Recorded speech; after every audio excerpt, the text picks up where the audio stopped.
Go live. Go live. Hello, hello, hello. Hi. Hi, hi, Good morning hi. still. Yes, it is morning, isn't it? And you can I've been, tell it's windy here because of the light you have your glitter, the flickering glitter. across my face I from love it. the sun and the trees interacting outside my window. So it's Is your fun. window, is the window up or is that coming through blinds? It's coming through blinds. Yeah. So that's why Gotcha. you get the little lines between that and then the bushes, and then it's all just filtered. It's kind of It's just your aura, friend. It's just the beautiful aura of Jen. It's just she's the extra glittery. sparkly. You're like a There we go. vampire. Oh my goodness. Maybe that's I think vampires could sleep more than I have been sleeping lately. So That's no, they don't sleep. Remember, if you've watched Twilight, they just stay awake all the time. I read a book through the Twilight movie.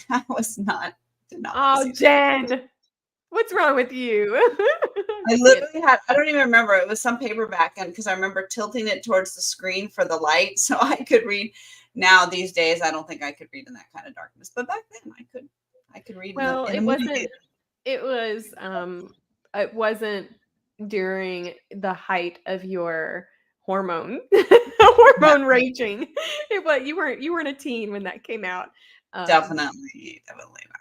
I think I was on the end of it. I did like Twilight, but we just got back from a mini family vacation at Nice. in Asheville, where we went hiking and we went to the Biltmore Mansion. A lot of fun stuff. But one of the things is we found a lot of downtime, and so we watched a lot of movies. And we watched a movie about a vampire, but it was like a kids movie.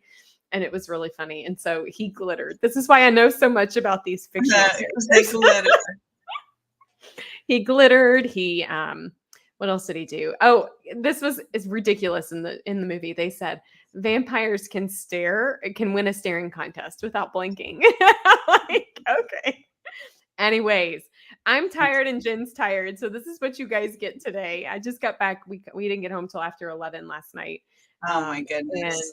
yeah, and there's just not enough energy in the day for all that. So There's so ugh. many things going And you on. didn't get any sleep either. So, um, you No, but know, that's just a that's, normal that's thing. the new norm. But we show up for y'all even We when do. We do. technology doesn't work. Yes. This when I set up all of our live streams for this season, something was funky with our live stream service, and so I'm glad that our live stream wasn't at 4:30 this morning, Jen. That would be extra uncool. Yeah, that would not be fantastic. That would not be, especially not today when we're talking about fun stuff, like more pen names and pseudonyms and how to pick a good one. And I think that's Yes. important. It's important because, or I say it's important. I think if you're going to go down this route, like you want something that can embody you and feels right based on your goals and your needs, but also is something that can roll off of your mouth too. If you're at a writer's conference and you embody that person, yeah, I suspect, Jen, you're going to have more to bring to the table on this chat or this topic than I will. But I'm curious your thoughts. I mean, we've talked previous live streams on this topic around using a pen name that maybe you're just using it because it's a different a genre that you're writing in. So I could more easily do like SL Feger, and that's no big deal, right? But if I were going to, become Jane Smith, that's a different journey. So I'm curious your thoughts on this. I think you probably have some. Yeah, so I think there's a number of things to think about, and talk about technology. My computer's trying to die, so I hope it doesn't die on us. No, you can't. Don't die, I have to computer. I have to buy a new computer today, so it Oh has my been, gosh. yeah, trouble. So anyways, we will soldier through. So I think there's a couple things. One, the genre you're writing in, right? So if you're writing thriller suspense, there tends to be like the initials, right, that you see. And also it tends to hide the gender because thrillers Ooh, traditionally have been more, seem like a more male dominated yep, situation, genre. And so, when yep. I write romantic suspense, I write it as JL Crosswhite. So that's not uncommon for people to do that. If you're writing romance and you're a guy, There are guys who do write romance, but a lot of them do write under female pen names because that's seen as a more woman dominated genre. And Mhm. so think about the genre that you're in. Um, a lot of historical writers, especially like Regency writers, they have kind of elegant historical names, and so times you might pick a pen name that sort of fits with the genre that you're going to be writing in. So I think that's one consideration. Just go through and look in the genre and see what kind of names are on there. And then I think the second thing, and we touched on this last week, is Yep. is this a name you're going to be using in public at events Right. or things like that, where people are going to call you by that name, and will you respond to it? Yeah. So that's something to think about. Is it going to be something that you can respond to? Mhm. And then I think thirdly, the other thing to remember is your name is a key part of your metadata. How Mhm. searchable is it? Is your name searchable? And so it should be easy Mhm. enough to spell so people aren't going to be confused. This is one of the issues with using initials is like I just put mine in Amazon as JL with no periods, JL crosswipe. Goodreads Oh. requires it to be J period space L period space. Goodreads requires that. So, as far as I know, that has not been an issue. I think Amazon doesn't care about the punctuation. I don't think that's part of their algorithm. Yeah. Um, but I think that is something to think about, is how searchable is your name? If it's a challenging name, if it's difficult to spell, that's one reason you might want to use a pen name. So if you're picking a pen name, make sure that it's easy for people to spell, to remember, Mhm. um, because they're going to be entering that in. They might not remember the title of your book, or they might be Right. looking to see if you have another book out, and so you would Right. want to go ahead and put that in. So I think those are kind of the main things to think about as you're picking a pen name. Like your natural name might lend itself to all of that, or you might have a really challenging name and you might need to do something a little bit different, or you may not want to. You don't have to, but it is something to think about. So, okay, you have just my brain is going. First of all, I'm googling R.L. Stein because that was my favorite like Goosebumps books, and I'm like, who is this? Is that his real name? I don't know. It is Robert Lawrence Stein, R.L. Stein. Then you mentioned something around like the periods. There's another author that we're helping um, who really cool. I will let him one day share his story on how he changed his last name like legitimately and opted Mhm. to not put a period after a part of it and how it's created some kind of odd hiccups for him in the journey. Um, Mm, but there are things that you said I did not think about, like different genres, perceptions of the genre, and the gender neutrality that having a pen name can do. You're right. Like so, R.L. Stein. I have no idea if that's a female or male. Does it matter? I don't know, but it doesn't. It's almost like Jen. It's the unspokens, right? It's those like stereotypes that you don't even know that are out there that layer on things like thrillers or romance. I never even thought about that, and so keeping that in mind as you pick a name or even like a name you said like if it's a kind of a more classical kind of genre you would want something that has a pen name that feels like that, like you wouldn't want something crazy right, spunky when you're talking about something right. Victorian, you know. Yeah. Yeah, I those are can- things to think about, right? If you think about picturing your pen name on the cover of your Mhm, novel, does it fit with what the mhm. picture of the novel with those genre conventions would be? It's something to think about. It really is. It really is. I think you bring up a point of making sure it's easily searchable. So I would just add before you pick one, go to like a GoDaddy or some form of a domain search and see if the domain is available for that author name. Right. That's Yep. another consideration, right? Is what is out there for the domain name, for social media handles, for all those kinds of things. If Yep. that is something that you're going to pursue, I know there are people who they write in a lot of genres, so they may have 4, 5, 6 pen names. They don't have social media or websites for Right. all of them. might Right. just have one, and then they have Right. drop downs for all of that. And that's fine. Okay. Then you still have to figure out, well, what is the overall that you want to send everybody to? Mhm. That's something to consider. So these are all things that are fixable if you get it wrong, but it's a pain. So it's Yeah. definitely worth spending time up front thinking about it. And so you don't have to go back and try and fix everything and Right. recreate everything.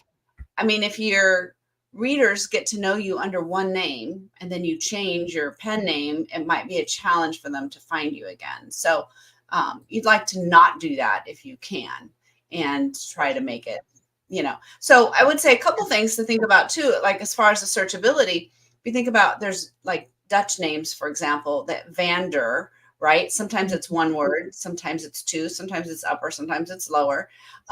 That can be a challenge for search engines. Mhm. Do you have an E at the end of your name or not? Like some names, Hmm. there's an E there or there's not. It's a Yeah. fine, the word's fine either Oh, way, yeah, right? Or like Clark with an E or without an E. right, right. Or it could be like a double, like do you have a double letter in your name or a single letter? Like there are people that do it both ways, right? So if you can avoid those things Hmm. as much as possible, keep it as simple as possible. Yeah. Um, I know sometimes people like to be kind of cute with their names and Right. their spellings, but if you put like a QUE instead of a CK, just because you want to be cute, people may not find you because the Mhm. search engine is literally going to take whatever people put in. Mhm. So Mhm. those are all sort of things to think about. Try not to be too cute. Try to think about how a reader would look for you and make Mhm. it easy on them so they can find you in the simplest way possible.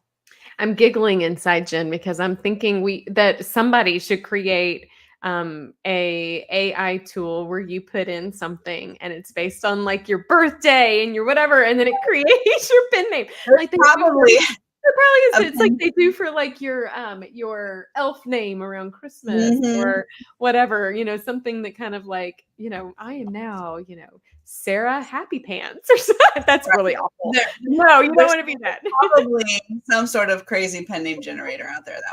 Oh my That'd gosh, be I'm gonna have to look for us to see if there's one to do. But I think, another thing to think about, and I'm just thinking about if I were to do a pen name and it wasn't connected with like initials with my name or something, I would want something that still felt personal to me. right. So like Absolutely. even when I created an imprint for my publishing work, right? Like I didn't want something just random. I wanted something that feels like me. And so, spend some time reflecting on things about you that you love or people in your life, or is there you want to pay homage to somebody in your life like a grandparent or what have you. But Jen, I can also imagine you want to make sure that like you don't pick a name. I mean, I guess it doesn't matter, but I was going to say like that somebody else has out there, like, I don't know, are there legal issues for that? I don't know. That's a good question.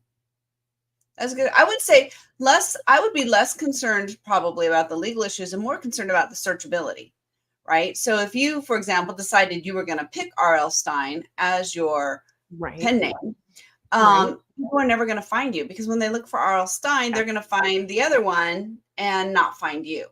So Right. that, I mean, I would say people that I know that have taken pen names, a lot of it is because someone else has their birth name, and it's either could create confusion, or perhaps they work in an industry that's you don't want to be associated with, or it's just really different, or Mhm, whatever it might be. mhm, If your name is mhm. really common, you could be confused with a lot of different people.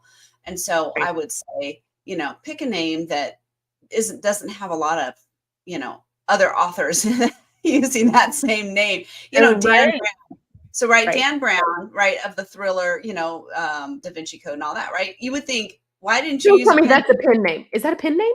No, I don't. I have no I don't think idea. so. It Okay. would be a very bad idea to have it as a pen name. Right, right, I mean, right. I would assume that that's his birth name, and that I'm surprised he did not use a pen name because that's such a common name, right? Yeah, Dan Brown is a very, very common name. Clearly, he's right. done quite well, and it's not an issue. But there are two authors named Dean Koontz, and they are spelled differently, one with a K and one with a C. And they both kind of write in the thriller, you know, Stop. space. Yeah. I am a big fan of Dean Koontz too, Yeah. so that would be a problem. Yeah. One with an S, one with a Z, I think. I'm not sure. But anyways, I mean, those are things, and that's a kind of an unusual name, right? So I would just say do some searching. See what's Okay, out there. I found a pen name aggregator. Oh, wow. Okay, I'm sorry. It was if you go to name-generator.org.uk, they have different prompts that you can put in, and it's like the name of your first animal and the type of car that you first drove and the street you lived on, okay? And it has generated some interesting names. Like for me, Lynn Buttons Black. Like what? Come on, Jen, what? Lynn Buttons Black? Lynn Black. Now Lynn Black could be interesting or Could be bad, not um bad, but that could be a pretty common, I know. that's not a real unusual name. And So, black, you know, because the road that I lived on was Black Iron and my middle name is Lynn. But it's just, I mean, these are yeah, funny. yeah. You know, so I don't so much know if, if they're good. Um, Although, like, you know, it has a spin-off of my middle name. And so my middle name is Lynn and my last name's Feger. Lynette Feger is interesting, but I also don't know that I would want something super close to my last name. I don't know. There are obviously I figure that there would be an aggregator or not I get a generator out Mhm. there, a generator tool. There's a lot, man. Man, Jen, I thought we'd be on top of it coming up with an idea for a pin name generator, but no. Um, but there's some fun ones to play with and should get spark some things for you. Yeah. But I definitely do think having something that has a connection to you. For instance, my imprint is Stargazer Publications. Well, that is the Stargazer flower is my favorite flower. Has very very deep Mhm.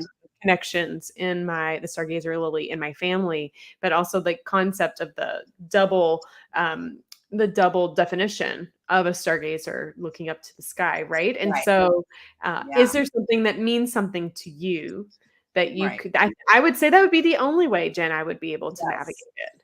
Right. Absolutely. Yeah. I think when you have it as something meaning that's very, very important.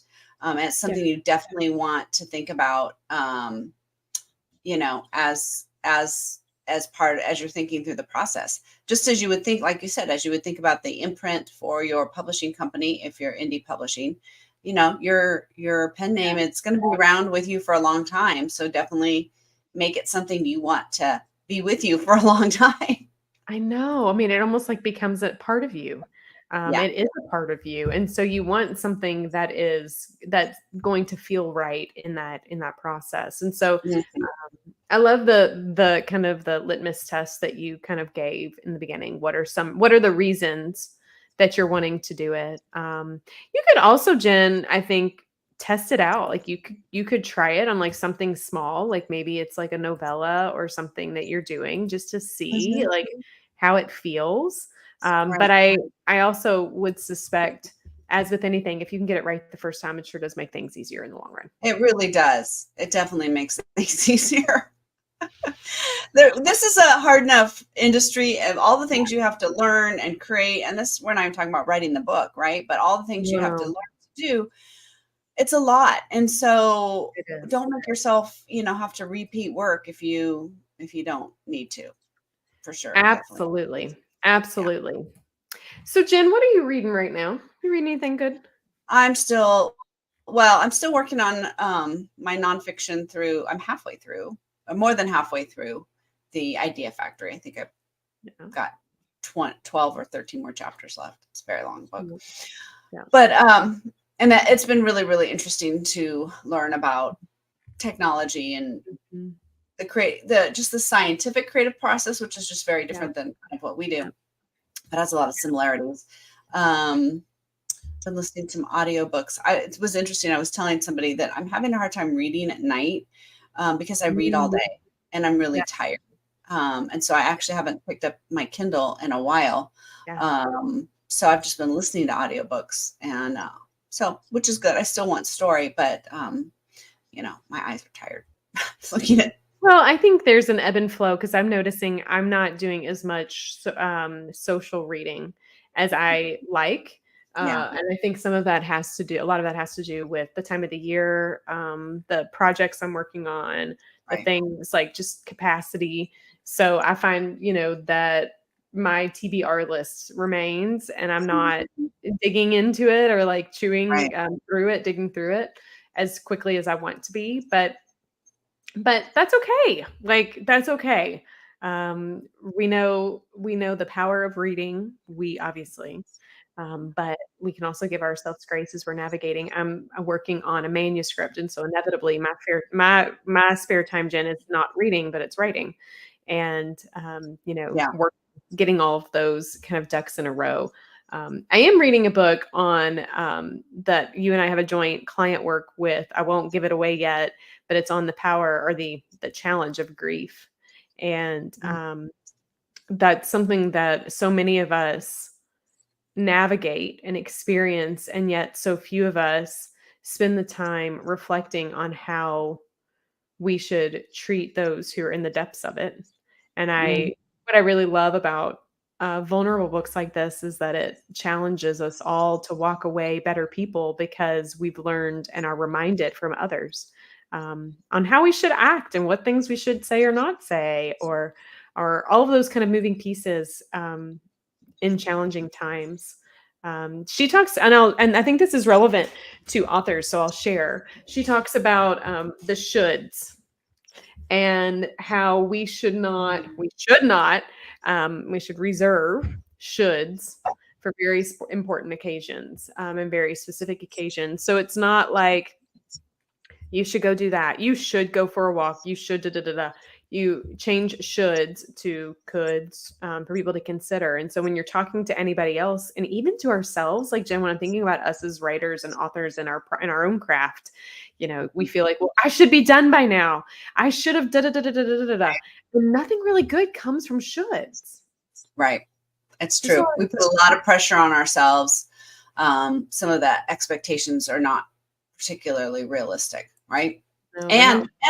And the bottom line is, whatever, it doesn't matter. This is where you are right now, right? So even if it was true, you should have done whatever, you didn't. So here is where you are right now, and this is the only thing you can work with. You can't work with what happened. You can't go back in the past and change anything. You can Yeah, only do with what you're at right now. And so you have to say where you're at and just move forward and stop getting caught up in that cycle that's not helping you move forward, right. and go ahead and do what you need to do. Exactly. Yeah, exactly. So throw the shoulds out the window. For sure. For sure. I agree 100%. Mm. All right. So next week, Jen, we're talking about marketing with a pen name. Yeah. Mm. That's an interesting challenge, right? It's so interesting. But there are ways to do it effectively. So tune in.